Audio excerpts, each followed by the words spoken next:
മധ്യകേരളത്തിലും മഴ ശക്തമാണ്. മഴ കനത്തതോടെ എറണാകുളത്ത് പലയിടത്തും വെള്ളക്കെട്ട് രൂപപ്പെട്ട് ഗതാഗതം തടസ്സപ്പെട്ടു. ആലപ്പുഴ തകഴിയിൽ ഫയർഫോഴ്സ് സ്റ്റേഷൻ വെള്ളത്തിനടിയിലായി. തൃശൂർ ജില്ലയുടെ മലയോര പ്രദേശങ്ങളിൽ ജാഗ്രതാ നിർദ്ദേശം പുറപ്പെടുവിച്ചു. സീലിംഗ് അടർന്നു വീണതോടെ കോഴിക്കോട് KSRTC ടെർമിനൽ ചോർന്നൊലിക്കുകയാണ്. എറണാകുളം ജില്ലയുടെ വിവിധ ഭാഗങ്ങളിൽ ഇടവിട്ടുള്ള ശക്തമായ മഴ തുടരുകയാണ്. മഴ കനത്തതോടെ മഴക്കാലപൂർവ്വ ശുചീകരണ പ്രവർത്തനങ്ങൾ പ്രതിസന്ധിയിലായി. റോഡ് പണി നടക്കുന്ന പ്രദേശങ്ങളിൽ ചെളിക്കെട്ട് രൂപപ്പെട്ട് ഗതാഗതം തടസ്സപ്പെട്ടു.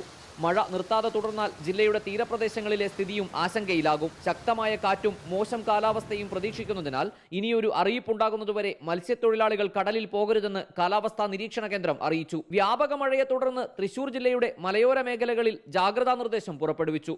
അതിരപ്പള്ളി, വാഴച്ചാൽ വിനോദസഞ്ചാര കേന്ദ്രങ്ങളിൽ യാത്രാ നിരോധനം ഏർപ്പെടുത്തി. ശക്തമായ മഴയിൽ കോഴിക്കോട് KSRTC ടെർമിനൽ ചോർന്നൊലിക്കുന്ന ദൃശ്യങ്ങൾ റിപ്പോർട്ടറിന് ലഭിച്ചു. സീലിംഗ് അടർന്നു വീണാണ് ചോർച്ചയുണ്ടായത്.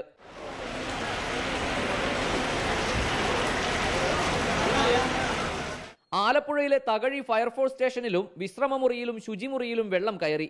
സ്റ്റേഷന് മുന്നിലെ റോഡ് ഉയർത്തിയതിനാൽ വെള്ളം ഒഴുകിപ്പോകുന്നില്ല. അതോടെയാണ് ഫയർ സ്റ്റേഷൻ വെള്ളത്തിലായത്. അമ്പലപ്പുഴ തിരുവല്ല സംസ്ഥാന പാതയിൽ തലവടി പഞ്ചായത്ത് ജംഗ്ഷന് സമീപം മഴയെ തുടർന്ന് റോഡിൽ വെള്ളക്കെട്ട് രൂക്ഷമായി. സമീപത്തുള്ള കടകളിലേക്ക് വെള്ളം കയറി. അശാസ്ത്രീയമായ റോഡ് നിർമ്മാണമാണ് വെള്ളക്കെട്ടിന് കാരണമെന്നാണ് നാട്ടുകാരുടെ ആരോപണം. വിവിധ ബ്യൂറോകൾക്കൊപ്പം റിപ്പോർട്ടർ കൊച്ചി.